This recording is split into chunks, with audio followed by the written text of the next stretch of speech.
Sorry, I don't know why I'm singing Creedence Clearwater Revival. I have no idea where that came from, and apparently I can't even say the band name, so I guess on top of not being a good singer, I don't know how to pronounce band names.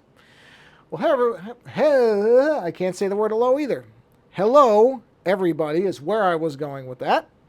We are back for a bit of a different stream than usual.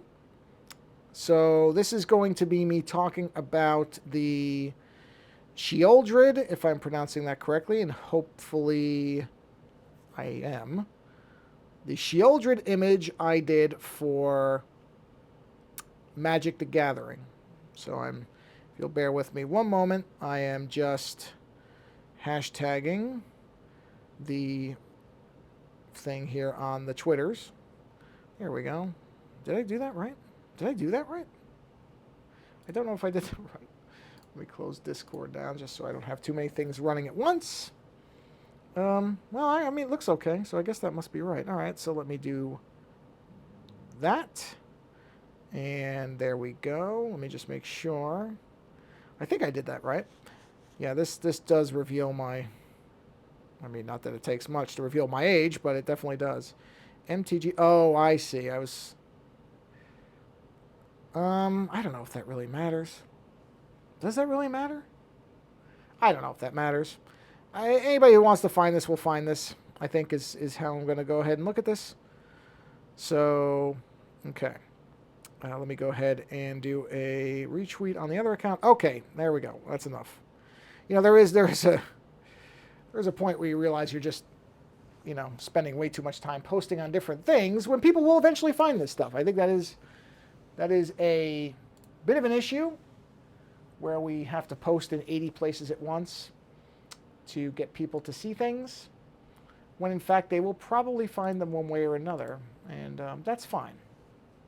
I shouldn't complain. So what I'm going to do here, the idea, I'm going to give it a few minutes so that people can join, because there does seem to be a fair amount of interest in this particular image, because it is a Magic the Gathering image. And that's great. I really, this is, well, oh no, I don't care. This is part of the video. You know, actually, let me get a drink of water because it is now becoming warm in Northern California. Bear with me 1 minute.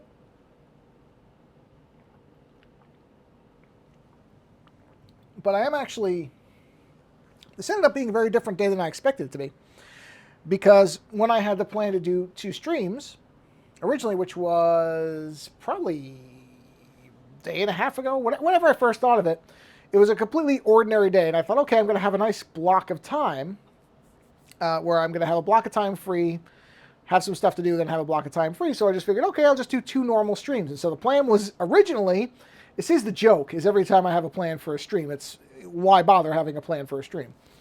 But my plan was, okay, I'm going to work on either the alley rat or the skull, and I'll do 1 in each stream, and that way I have a nice kind of 2 different subject stream. And then yesterday, the Dominaria thing was previewed, and you're going to have to bear with me. If anybody joins this or sees it later and is big into Magic, I have to admit, I'm really not. I've always liked the idea of it, but I never got into card games that way, even though I know a lot of people who really like it. So it's certainly not that I think it's a bad game or I don't think it would be fun, but I just ended up going video games and then sort of tabletop board games. But so card games, and then there was a certain point where I realized there's just so much behind this. Kind of what happened with World of Warcraft in a lot of ways, where there's just so much lore now, which that's the part I actually like. To be honest, that's the part of these things I really actually like, is the lore, the backstory, kind of all the different intertwining storylines and all that type of stuff. So I really don't know much about Magic outside of the normal kind of surface level stuff that most people who follow pop culture at all would probably know. But I didn't realize it was the 30th anniversary this year. So when this project was originally set my way, and I think I said this in my last stream, but I do want to reiterate it here because it is seriously. I know I said part of this in my last stream, so I'm repeating myself a bit. So I apologize for that. But it is a point worth making, because I think most of the time when you hear stuff, in the modern age, it's complaints and it's people complaining. And so but then you don't ever hear about the positive stuff. Positive stuff just doesn't get the traction. However, I have to say, and in the world of illustration or creative arts, when commissions or working with people to execute a concept, you hear a lot of really negative stories. So that's usually what you hear about difficult clients or people not getting paid, or they shifted things and, I wasn't properly informed, didn't have time to do it. These are all the types of things that you will hear a lot of times in illustration, but in other areas. And so when originally I was contacted to do this image, I had a couple days where I actually hesitated on it because I thought, is this going to be a nightmare scenario? Am I going to end up hating this thing once I'm done with it? And I'm extremely happy to tell you, honestly, there's no compensation, no contractual anything, nothing where I have to say positive things, none of that stuff, which anybody who knows me and has listened to the show for a while, I don't do that stuff. So there is no, handshake deal, whatever. This is purely just my actual honest experience. It was fantastic. They gave me good guidelines, an idea of what they wanted, which to me is great. For some people, maybe that's too restrictive. I'm the opposite. I like to know what people actually want. So it was very clear what they gave me plenty of reference material, plenty of time. When the changes had to be made, there was time enough to do them. The changes were articulated clearly. I felt the back and forth was very good, because nobody nails, well, I shouldn't say nobody. I don't think I've ever nailed an image the first time ever. And so there has to be a level of flexibility where you can kind of dial in what you're looking for. And so all that stuff was great. The art director I worked with, she was fantastic. I shouldn't say was, like present and past tense. She is fantastic. Very, very easy to deal with. And as far as communication-wise, all that stuff, her thing was call me whenever you have a question, whatever, we'll go over it. Always was great. And I ended up getting really good characters to work with. I didn't really know the scope of Sheoldred when I got the character. Now, I mean, her name's great too. Sheoldred the Apocalypse, which is a great name. The visuals are stunning. I got nothing bad to say. I'll just put it like that. I really have nothing bad to say. So that is legitimately just my experience on it. So it was a very, very, very good time. All right. I babbled for a little while now, as is my wont. Let's do our rolling thing. This will be why is that off center? Yeah, this is kind of a sign, I think, to me that this thing is going to go at some point, because I don't know why it's like that. Why is it in that weird windowed mode? It doesn't matter. It really doesn't make any difference. It's fine. I gotta update that anyway, because it's just not. It was fine for a while, but yeah, it's gotta get updated. It doesn't really matter anyway. As long as it's on the screen, that's fine. So let's wait for it. It'll fade in, and then you will see. Well, you'll see it as something. There we go. Okay. So here is So the way this started is, and I think this is generally kind of the same everywhere, is they asked for a couple of different sketches based on the idea, which for this character was they wanted a series of stained glass images of characters. And so these were meant to be, as you would go into a church or some other place of worship, you would see these stained glass images which were depicting the character. And so they had and that's, I guess, that's why the art director, Sarah, why she found me, is because I had done a piece on that. It's the only piece that I think would be defined as a stained glass type of piece, but I did one that I called Mortal Window, and it was specifically supposed to look like a stained glass image, and it was a very straightforward, really, image of kind of a Death or Reaper type of character with a skull and, a big robe, and it was in stained glass, and I had kind of done this warping effect to achieve the stained glass look. And I posted that over on my Behance site, which is basically, if you don't know what that is, it's an Adobe portfolio. Adobe has something called Adobe Portfolio, but they also have something called Adobe Behance, which I don't actually know what they describe it as. I think it's supposed to be kind of a a DeviantArt analog type thing, or analog is in a similar thing where it's a social artistic platform where people can post projects, work, and in fact I have to post this up there. I haven't done it yet because I had to keep it secret for a while. But anyway, I had posted this mortal window image up there, and I think that's what she saw and thought that that would then make me a good fit for this particular project because they were looking for this stained glass thing. And so, like I said a while ago, I had that couple days where I was going back and forth. And I finally went, you know what? This is exactly the kind of thing that this is me talking to myself. I'm thinking here, this is never going to happen for me. I'm never going to get this type of work. Why am I even hesitating? I mean, the worst case is it doesn't work, but I know I'm not a jerk about things, and I'm not going to try to scam anybody. So if it doesn't go all the way through, it won't be because I didn't actually make an effort at it. It'll just be that the work didn't fit.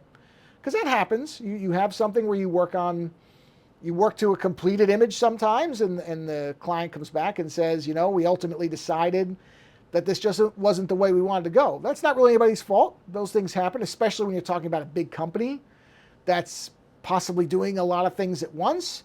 They might think they want one type of thing, and then by the end of it, depending on how it turns out, because you're going to see this image you're looking at is one of the first sketches I did. I think this was either the first or second kind of loose sketch I did for the Sheoldred image, which actually is somewhat close to where it ended up. There's some elements that shift around, but the basics of it are there. Because the trickiest part for me with this wasn't actually not having knowledge of the character. That's actually fine. It doesn't really matter to me because I'm a visual, conceptual person anyway. So I really don't care about knowledge of the character as long as you give me what the character is, and I have a couple of ideas.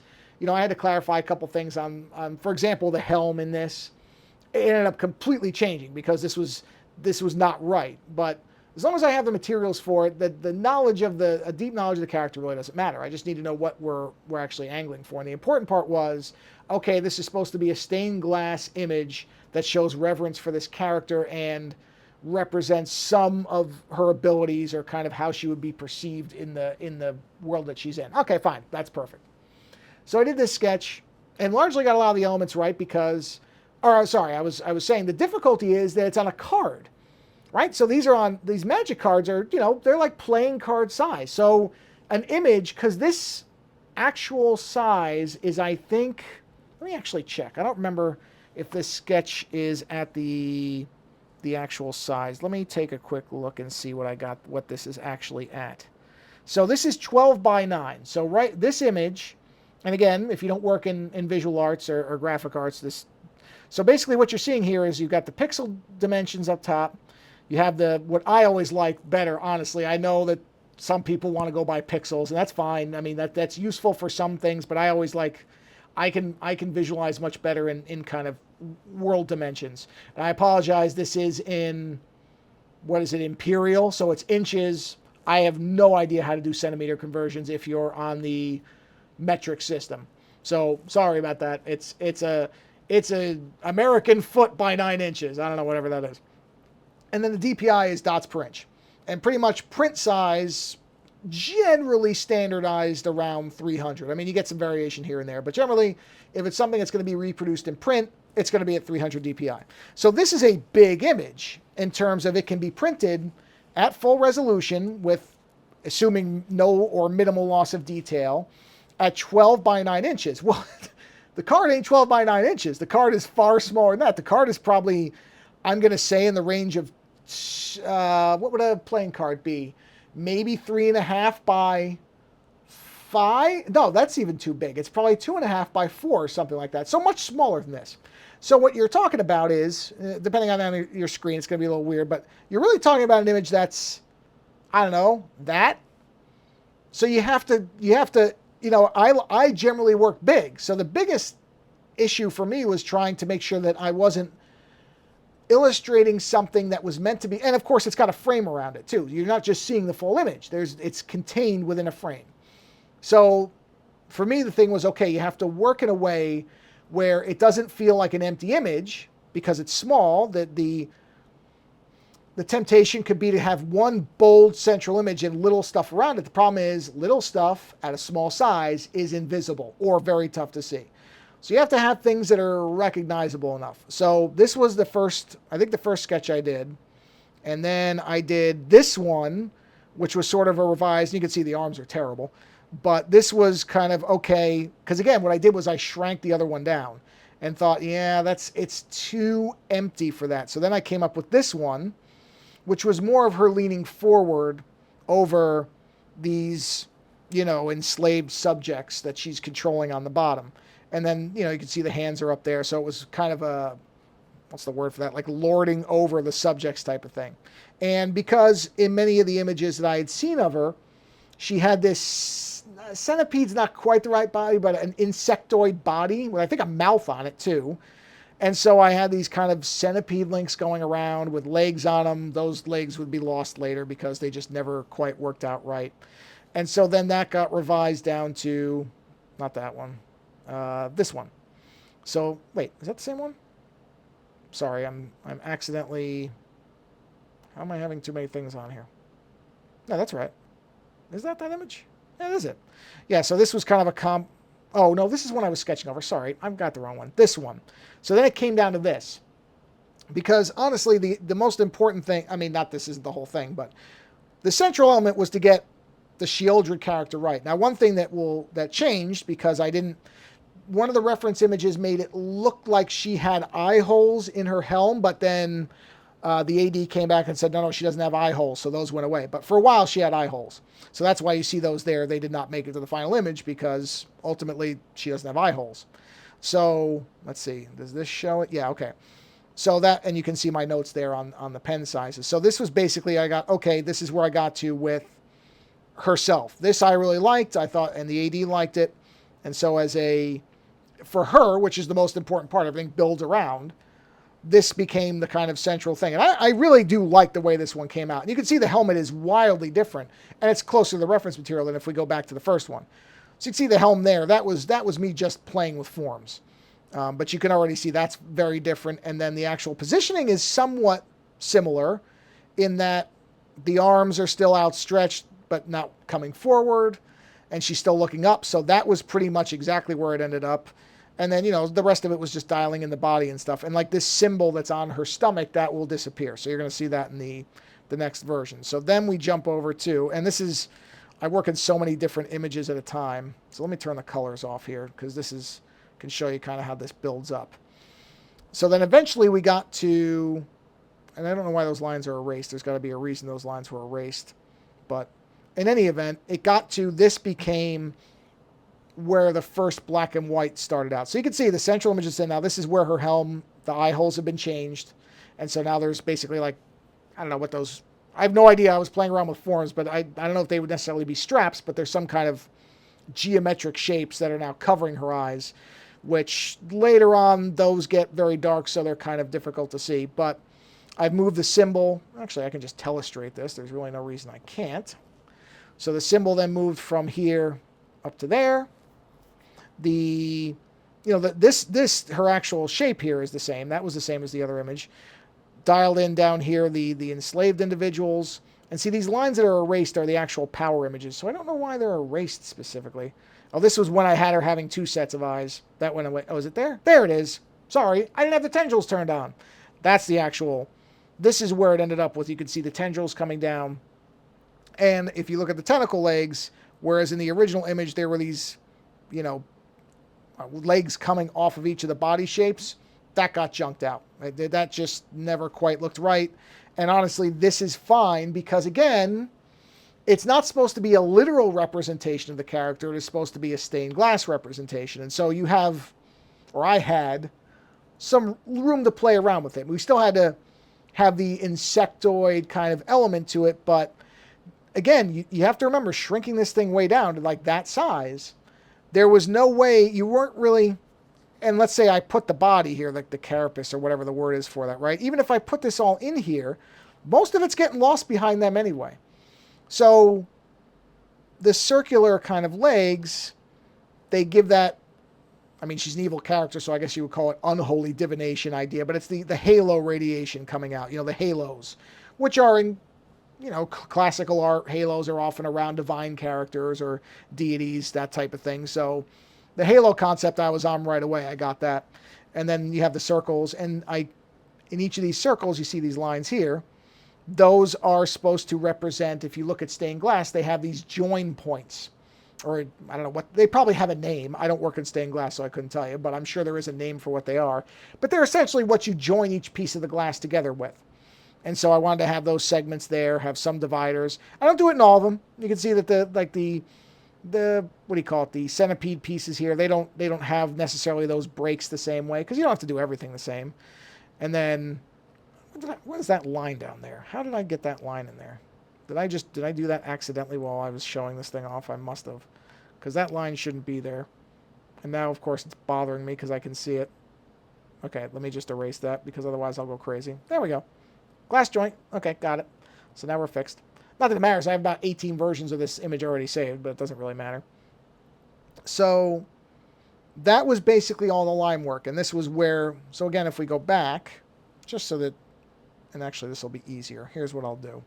Let's go to this image, and let's do a copy of it. Let's jump back to, where was I? This one? Yes.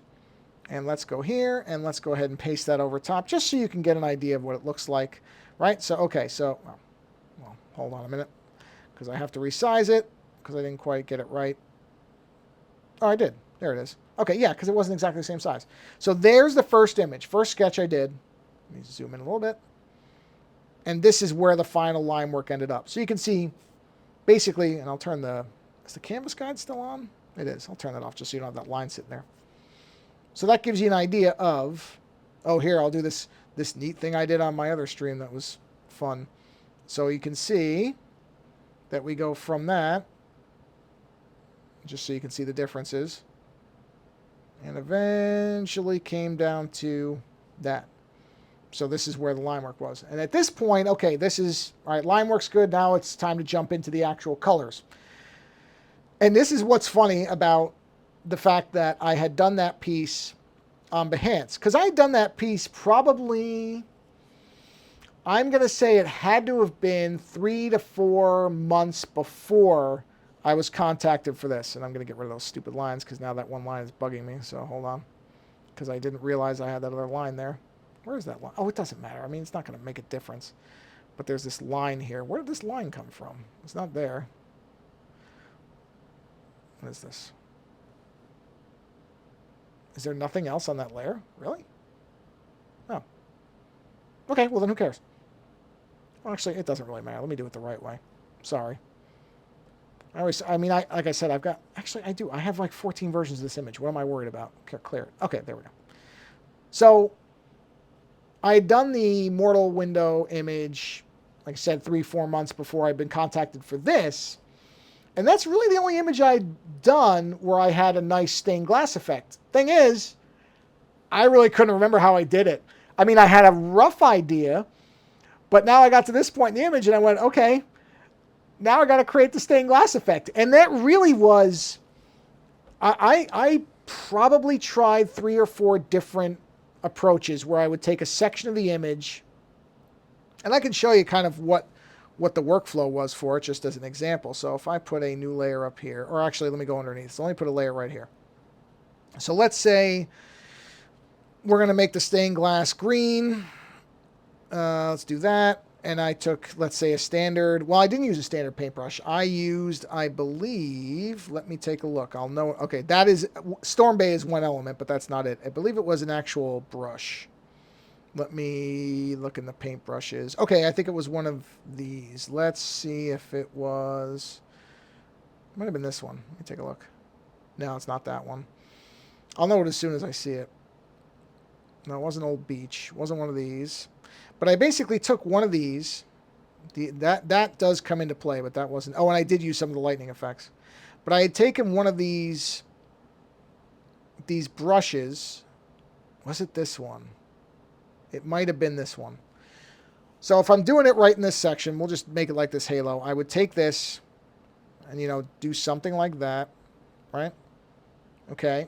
And then build another layer on top, and then we would use the Storm Bay, which was in what, artistic? Or was it in airbrush, textures? Abstracts. Okay. So then go to another layer, select a different color, right? And then Stormbase, he does that weird effect to it. So we got that, okay? And then I would do a third layer, and I would take, there was a lightning effect. There's a lightning effect somewhere. No, it's not that. It was kind of a flowing hair. Yeah, that's the other one I used. Where is the lightning one? It might be artistic. I'm trying to remember where these things are. I mean, the stupid part is I should have just created a brush.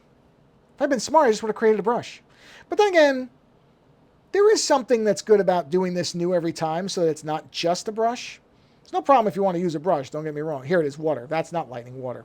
So let's take water and let's make the water a red, maybe. And we do something like that, okay? So now right now that just looks like a lot of garbage. However, what you do is you come in and where's the warp effect, or liquefy, right? So start stretching this out, because when you look at stained glass, what you see these lines that are running through it. Okay, so now we'll come down here and we'll do a liquefy effect to this. And see how it just kind of bulges it out a little bit?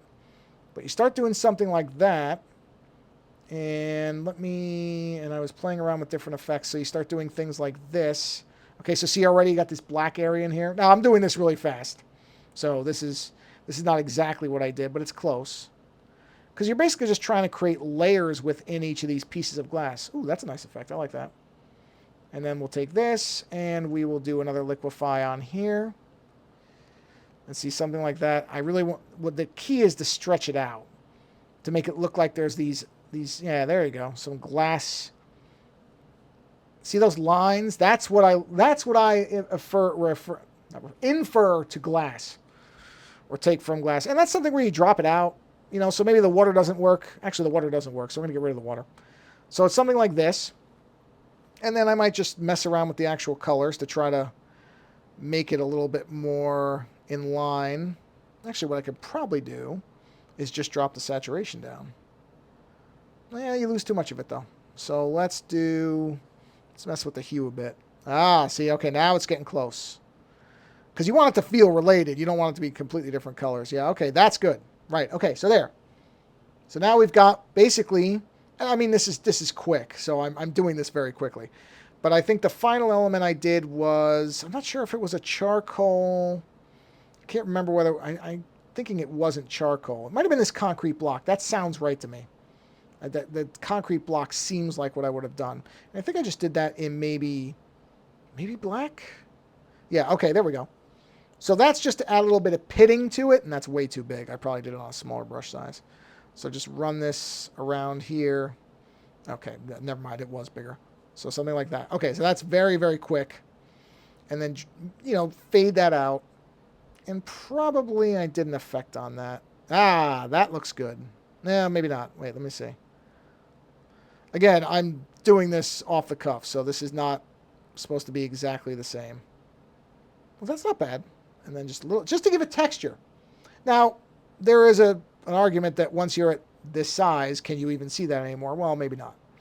But, you know, it's there. And then I think I did a liquefy on that too. I see it kind of just stretch it a little bit. And that just gives the glass a little bit of texture. And then all I do is come in, get a brush, and, well, what I should do is merge down, or not reference, merge down, and there we go. And then erase the stuff that did I miss one of them? Why is it? Okay, there it goes. Oh, wait a minute. I know what I did. Yeah, I'm not using the right erasing brush. There we go. I'm like, why is it only erasing parts of it? Because it's not the right brush. And then I would do this for basically every section individually because the glass isn't supposed to look uniform. So this took an awfully long time. Fortunately, I figured out how to do it pretty quick because I couldn't remember. But I probably spent a few days just working out and this isn't exactly it. I mean, like I said, the nice part is it's not hard to simulate something like this. But I kind of like the fact that I just do it new every time. I mean, don't get me wrong, when I'm doing it, it's maddening because I sit there and go, you moron, you could have saved yourself like 4 hours. But none of these images look the same. So that's the benefit of it is, yes, it takes more time, but it provides an individual element to it. And, you know, this is, so that's what I would do is erase it. And then there's your glass. And that's how I would do it. And then, so for each of these other sections, just as a, and I'm going to do this as a quick and dirty version just so you can see. So turn this off. Let's expand this. This is not what I did. I did each of these individually, but it was something similar to this. So let's say I want to do that outer ring, right? So on the outer ring, okay, I would have made it a different color. Let's say that's a nice color. Okay. So once I had actually created the pattern, and I can do this to an extent. I can do something like this just to give it, yeah, see that waviness is what I want. That to me is like a glass effect. So let's rotate it. Let's move it. So once I had that in where I wanted it, I don't want all the outer rings to be the same either. So I would have to jump to ink. So each of these sections right here, each of those had to be different. Because glass, if you look at it again, they don't use the same piece. It's not one piece of glass cut into sections. It's generally different pieces of glass that are put next to each other to create this kind. I mean, most times they don't look completely alien to each other, but you can tell that it's not one continuous piece of glass. Because if they did that, they wouldn't need these joining sections, I don't think either, unless they just do that for effect. But I don't think so. I think that's because they use the different pieces. So now what I would do is, okay, same glass, let's flip it, move it, rotate it, and now I'm going to make, so again, I'm going to do this very quickly, but let's just focus on a couple of sections, so we're not going to do the whole thing. So I would erase all this, right? So let's erase, because I don't want, I'll be here for 2 hours if I actually do what I did, because it does take a while, and I don't have any automated process for this, I just do it. I'm still doing things.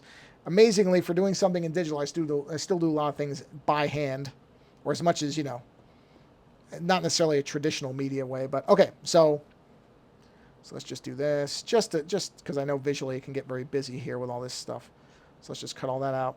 So let's say I was doing this ring section. So now I'll drop this out, drop this in, and the one thing, I cannot tell you how many times I screwed up the alternators on this thing. But that's as far as alternating what I was erasing. But I just looked at it. So I have to erase this. No, sorry. Erase that. And the easy way to verify that is, yes, that's it. Erase that and erase that. And this is exactly kind of what I did. Where I was going in and erasing. I would do those little slashes to tell myself what to erase. So that I can do it. And again, I'm doing this quick and dirty, so I would not be this sloppy on the actual image. As you'll see, it's not. Obviously, when you see the original or the final image, it's not this sloppy. But this was probably one of the things that because getting the form down, the black and white part, that wasn't all that difficult. It really wasn't, because I do a lot of that. So that part, once I kind of had the character traits right and, we knew what the concept was, that wasn't particularly difficult. The color parts are what I'm not really all that good at. I'm just not generally good with color. I'm really not, and I don't know why. It's not some kind of principle thing. I'm just not that good with color. I'm not colorblind or anything. I can't blame it on some kind of, reason. I just suck with color a lot. Okay, so now, all right. So you see how those are slightly different. I mean, in this, it's a little tough to tell because this is kind of a peachy color, but you can see that the actual streaks are different. They don't look uniform. You can tell this isn't the same piece of glass from one to the other. And there are ways to actually differentiate it further. I could go in here and I could alter the saturation and hue on that. See, now it's even more differentiated. And now you can more see which ones stand out. And that was basically the approach that I took for the glass. So first I did the actual, and let's just get rid of this stuff because we don't need this. Goodbye. So, okay. So now we're getting into colors. So let's actually break the colors into certain things. So the first thing I did was the actual, let's turn off the glass and the halo effects, just so you can see what exactly was done. Turn the glass. Okay. So this is the base level colors. So this was the original run at creating colors for the stained glass. And I did this somewhat by doing searches for actual like Sistine Chapel and stuff like that, and sampling some of those colors from glass in different churches just so I could get the kind of tones right. And that was the first pass. So the first pass you're seeing here is just flat colors for the actual you know, the image, and I think there was a background layer too, if I remember. Yeah, there's this background layer. Because that does actually change the tone. If the background's off, it changes the tone of some of the glass later on, which I can actually show you, and I'll show you when we get to that. But this was the next thing. It was, okay, flat color. Get all the colors in. And then I started coming in, and, you know, and again, the eyes were there at first. Those got knocked out, so that didn't matter. These are just some of the, you can see there's another set of eyes. Sorry if that's small. That was the first set of eyes. This was the second set, and then at one point the AD said, no, there are no eyes. I don't know why I kept seeing, I think it was just the way the shading was on one of the sample images. I was sure there were eyes, and there weren't, and that's fine. So that was easy enough to change. So then it was each of these, you can see how many sections there are in here. Here's how many layers are in here, and this was when I was messing around with all different, you know, types of glass and or of effects and everything else. And as you can see here, at one point, well, this will change because we're going to go to another image in a minute. But take note that the armor she's wearing is kind of a bone color, because in one of the images there were a few segments of what she had on that looked like bones. So I just kind of expanded that to everything. But this is where, okay, once I had the colors in, then it was, okay, doing all these different glass effects and just filling those in. So then ultimately you get to this point. And again, this is all, each of these pieces of glass, if you go close, you can see how they're different. You know, and so this is what I mean about this. Oh, I forgot I'm on a different thing. Sorry, bear with me. So this streak here does not persist here. But, I mean, if you're really paying attention, what you can tell is, okay, this is the same as this. Like the tone is the same, the general flow of it, but it differentiates as it goes across. And each of these is unique. So none of these are repeating patterns. So in other words, this does not cross over to anything here. This is entirely its own set of glass. This is entirely its own set of glass. And then within each glass section, I had to alternate between the panels. And that's where, like a moron, I kept not remembering which one to erase, so I'd be doing the wrong ones, and I'd get halfway down the thing and realize I'd alternated it right. It was just, but it was my own fault. If I'd just been more thorough about how I was tracking things. But honestly, I was nervous at points because this was a big deal. So I was more, my mindset was more, get the glass effect right. If you can't get the glass effect right, what does it matter what the order is? They're not going to want it. So that was kind of where my head was. But here's all the glass, and this is where that background layer comes in. Because he's, oh no, I'm sorry, it's on the next image. Sorry, I'm getting lost in my own images. But you can see where all these, again, these glass effects all change. So every little piece of this, and even within here, these sections here are different. So you can see this waveform here. Now that looks like it's there, but it's actually not. It's different, but some of them do look like they repeat. But like here, you can see that this changes. When you get up here, this does not come into there.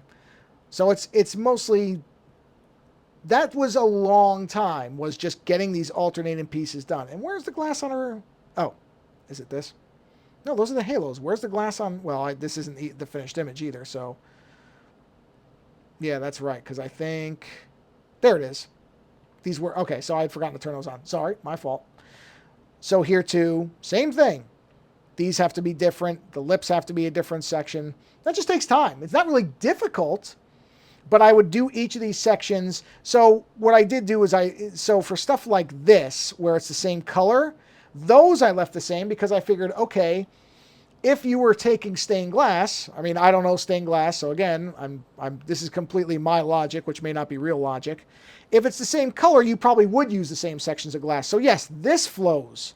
But then when you get to a different color, well, that's a different stain. Therefore, these lines do not come through to here. And that was kind of what I had to do. And this took, I don't know, this may have taken a week to actually just get all the glass done.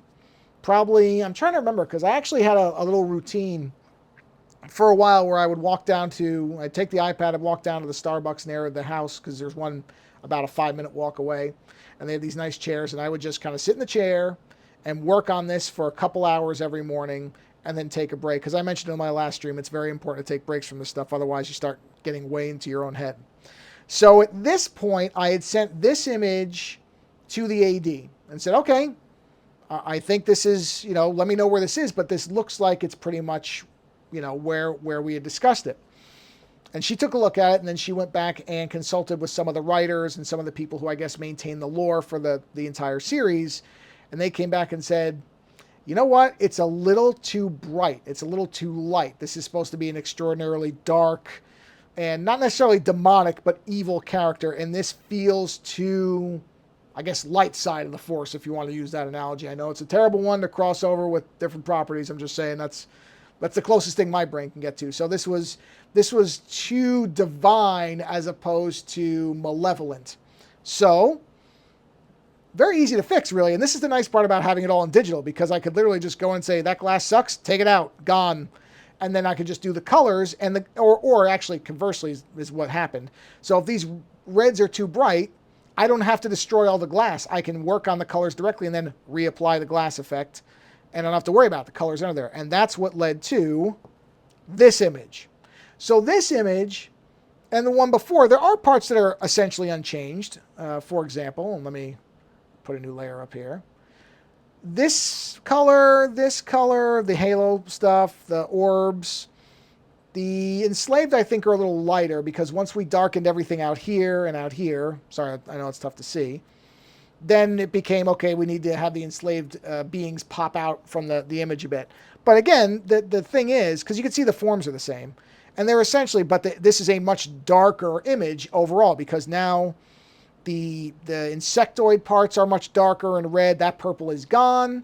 The bone parts of the armor have now become extremely dark, so they're not that light. In fact, the light part might still be in here somewhere. It might be down here. Let me take a quick look. Did I leave the bone armor? Black. Oh, okay, I have the old shells. I forgot I did save those. Because I have been just building this thing the whole time. So I turned the black shells off. Now you got the purple. So at first we tried just pushing the purple down. And I think at that point, because let's see, where is I think her bone, here is the bone armor. So I think at one point we had there's the bone armor. The helm, black, if we turn that off. I think we tried, we tried with just doing some grays. Yeah, so this is where I think we started with, the first thing was, okay, can we just move the color, the color brightness, I guess? Or contrast, can we just push it down, and will that be enough? And it just wasn't, and that's where it went, okay, we got to go almost, into dark colors on this thing. And so that's where the black armor came in, I think, because we tried the gray armor like this. Now that was blending in too much with the enslaved, forget it. So take that out, put the black armor in, and then the shell was the same thing. Well, at the point where we changed the armor to black, you're not going to leave the shell as purple, because then it doesn't really go anymore. It's even though it's darker, and I don't mind this purple, to be honest, I kind of like that color, but the determination was, okay, that is more, because now you have, let me turn that back off for a minute, just so you can see it. So see in there, you have a little bit of the ribboning of the thread, of the red that ties into the rest of her. But in here, now it really does feel like it's an extension of her body. And the other thing is, it pushes her out against that lighter background. So ultimately, they were absolutely right. The darker color looks far better on this than the original colors, because it is not only making her look more evil and scary, the horror elements are played up, but it also pushes her out, because now the darkness pops out better against the background. And then I think this is where you'll see that the background, no, I guess not. I guess the background is only for that. Why did I think the background had something to do with that? I guess I'm out of my mind. Or maybe it has to do with this. No, it doesn't. Okay, so I'm out of my mind. I don't know what I was thinking with that. But essentially, this is where the final image ended up. And you can see where, again, you go from this to, and I'm sorry, I'm jumping around because I don't. Now, by the way, you can see on my planes here that I've got 3 versions of this image. I actually, at one point on this iPad, had 8 versions of this image, because every time I get to a certain point, I would just duplicate. What I would do is you just do this, and there you see there's a duplicate option. And I would duplicate it out, because I thought, if I trash this, if at some point I realize I've made some kind of truly fatal error with this thing, I always want to be able to have versions to preserve. And I also have these duplicated out into the cloud. So honestly, I probably have too many versions of these things floating around now where, I mean, luckily my naming convention got better. So as you can see, there's this one here is Sheoldred ink layers. This was final edit because that was the first one this was the first one I submitted saying I think this is done. And then this one is final edit rev for revision because that's when the feedback came back and said, no, we want to darken this thing down. So at least my naming was a lot better on this project than it generally is. But essentially that's, I mean, don't get me wrong, I've skipped there is a time-lapse video that I'm going to upload to YouTube probably in the next couple days. That will actually show you the line work. If I tried to go through every bit of the line work, because I mean literally, and I can do this a little just to give you an idea. So if I turn the colors off, I'll turn the background off. Some of these, okay, so if I just turn off, what is that? So, okay, there's a good example. Turn this off, off, off, off. Let's turn all these off. Right? So this is just one section on one layer. And that's how I would do it. Okay, that looks good, build a second layer. Okay, those look good, build a third layer. And just, it's just a constant process of, I mean, literally, that's one layer is one line. And that's how I was building this thing as I was going along. I'd look at the shoulders and say, you know what? I want another separation point there because that allows me to add a color variation. So bang. And then each of these, what I tried to do, and you can see it better up close with this, right? So if you look at stained glass, a lot of it, there are kind of the big pieces of glass, and then the interior pieces are separated by those thin, I mean, they must be like soldering iron or something, whatever, I don't know what it is, or lead, maybe it's lead. Soldering iron. Soldering iron is the tool. Lead is what you use. So you'd have these thin connecting strands of lead. And so that's where the line weight would change. So the big outline is in that thick line. You can see it. And then the inner lines were thinner to the idea would be that they were like the soldering lead. And that's where but I really only had 3 total weights for the whole thing, which was 10, 5, and 3 in terms of the brush weight for this. I don't know if that corresponds to pixels or not. I really don't. I never looked at how Procreate uses those numbers. But it was 10, 3, 5, or 10, 5, 3. 10 being the kind of the big blocks, which is the outside. 5 being some of, you can see it here. This is a really good spot to see it, actually, if I go here. So here, let me use a thinner pen. So this is a 3 right there. Okay, that looks like a 1. Okay, come on, I'm dotting things. 3 is this line. 5 is this line. And 10 is this line. So you can see right there the variance of thickest, thinner, thinnest. And that was what I was doing to try to simulate the stained glass thing, to try to make it look as much as you can in something like this, like without trying to literally do painterly type of thing and try to actually replicate life, but to do it in a more illustrative way was to generate the actual glass. And then, yeah, this is the final image of it. So that's, again, this is a very overview type of thing, although I say that now it's 48 minutes into the stream. Although, in fairness, 8 of that was me babbling before I even started it. So 40 minutes in, and this is the basic overview. But the time lapse will be a more detailed version. It's going to be sped up, but I'm gonna make it where it's not, because I think the actual time lapse, I'd have to look at what the runtime on it is, but it's hours. I'm not going to put up an hours long time lapse because otherwise there's literally going to be an hour of me going, no, I don't like that line. No, I don't like that line. Okay, that's a good line. Now I'll cross that. No, I don't like that line. No, that doesn't look right. No, that's too big of a, yeah, I'm not going to have a whole time lapse of that. So it's very, very compressed.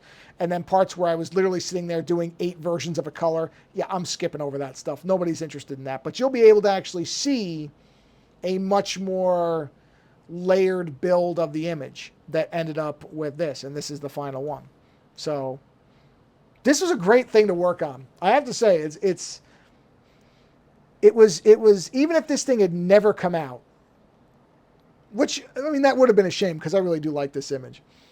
That would have been bad, don't get me wrong.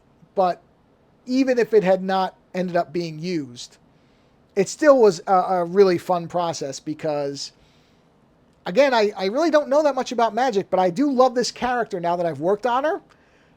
I really like her. Even though I don't think I'm going to play magic anytime soon. It's just not for me. But I really did have a great time working on this, and I really kind of fell in love with this character. And I'm kind of, it's a neat thing to have been able to do a version of this character, and that that version is going to actually be out in the wild. It's still like, it's a weird thing to wrap my head around. I still can't quite, and look, I'm overblowing it. This is not, I'm not Michelangelo doing the David or anything like that. But in terms of my life and my thoughts for a long time that illustration was just never going to be anything more than a hobby, to actually get to work on something, because let's put it this way, if somebody came up to me and said, I'll give you $5,000 to draw a picture of, I don't know, a monkey in clown makeup, hey, I'll take the $5,000 and do it, but I'm not going to have any attachment to that monkey in clown makeup, because monkeys are fine, but I don't have any particular affection for them. And clowns, I think, are terrifying. Not terrifying like I'd run away from one on the street, but I have always thought clowns were strange as a concept. But that's a whole separate thing, and that's well documented, well past me. But I wouldn't have had any actual care. So literally, you give me the $5,000, I give you the picture. If you decide to throw it in the trash, I don't care. You frame it, put it in a gallery.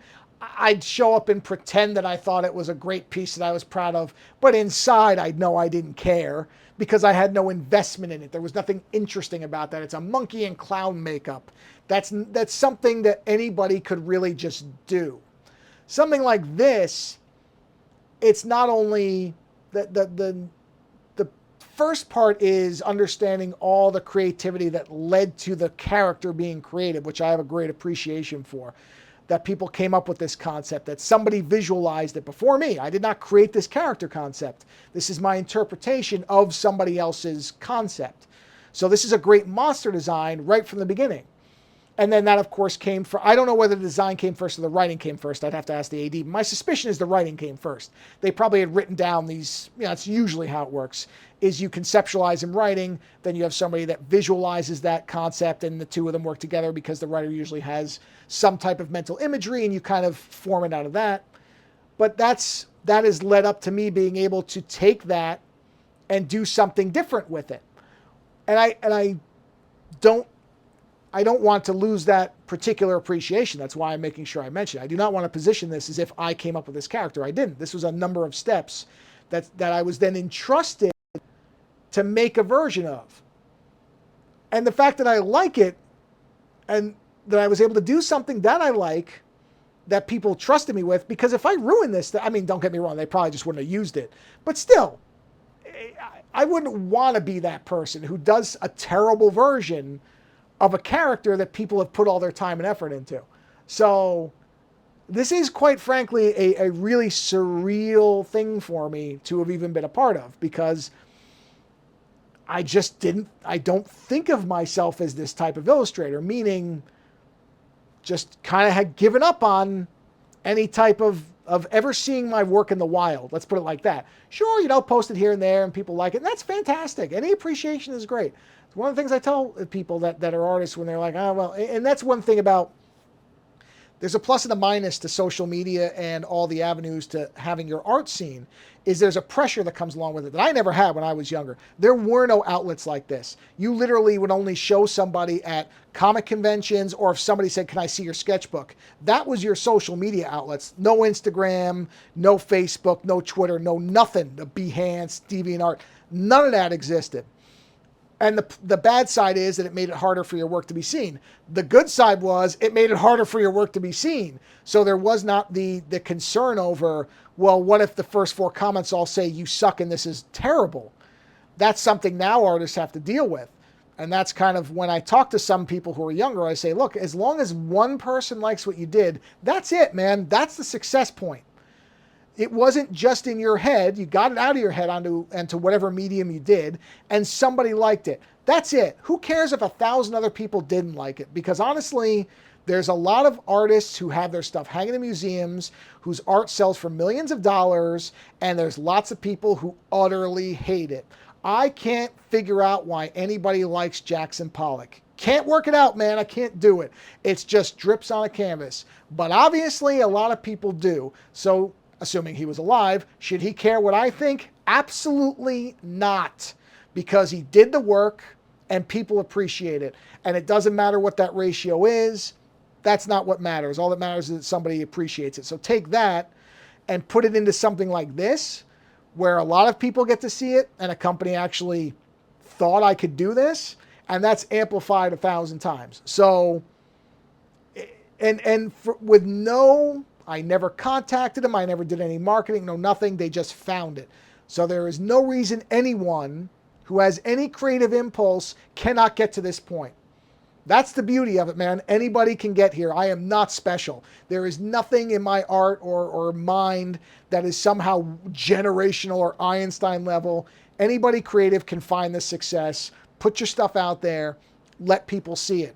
And even if it's only whatever, I think Behance uses likes or appreciation or whatever their name for it, or on Facebook likes, or on Twitter. I guess those are likes too. Everything's likes. Even if that's all you ever get, don't dismiss that value. It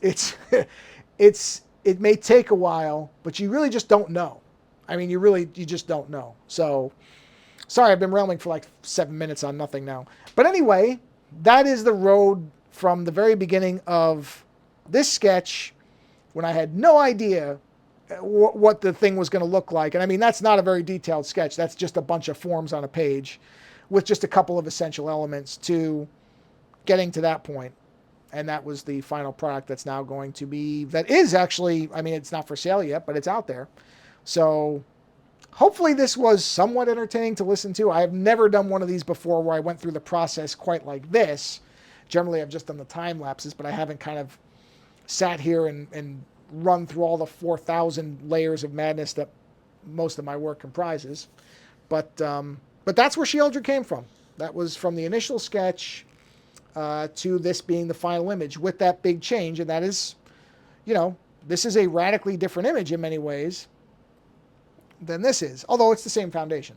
So, like I said, with some clients, that's probably going to be a very torturous process. It was not with, again, I don't know if I'm supposed to say Wizards or Hasbro, but I guess both. Wizards, Hasbro. Well, I'll say Wizards because that's really what was on the bottom of all the emails. So Wizards was great.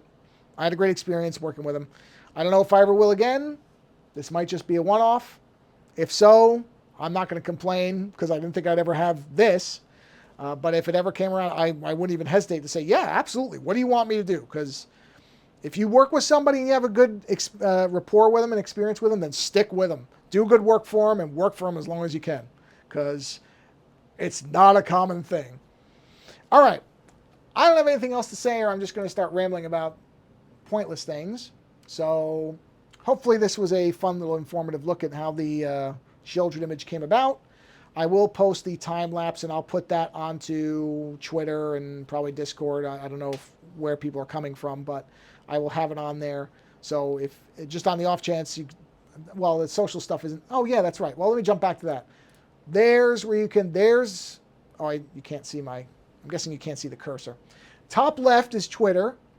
The center is the website address, and the top right is my Behance site. So if you go to Behance, you just search for Ozone Art Foundry, you'll find it. So I will be putting the artwork on the Behance site. So the upper right will have all the different stages, the major stages, not every single layer, but I will put the major stages of the work up there probably in the next few days.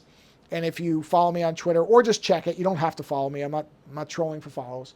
But if you check that site, probably within the next week or so from when this is streaming, you will see a time lapse go up for there because I've been storing it somewhere for all this time. I just have to locate it. I know I have it. I just got to find it. So anyway, thanks for stopping by. Hope you enjoyed kind of this tour through the image. And yeah, have a good rest of your whatever it is for you. Day, morning, evening, late night, whatever it is. Hope you're having a good one and the rest of it goes smoothly. Talk to you all on the next stream. Goodbye.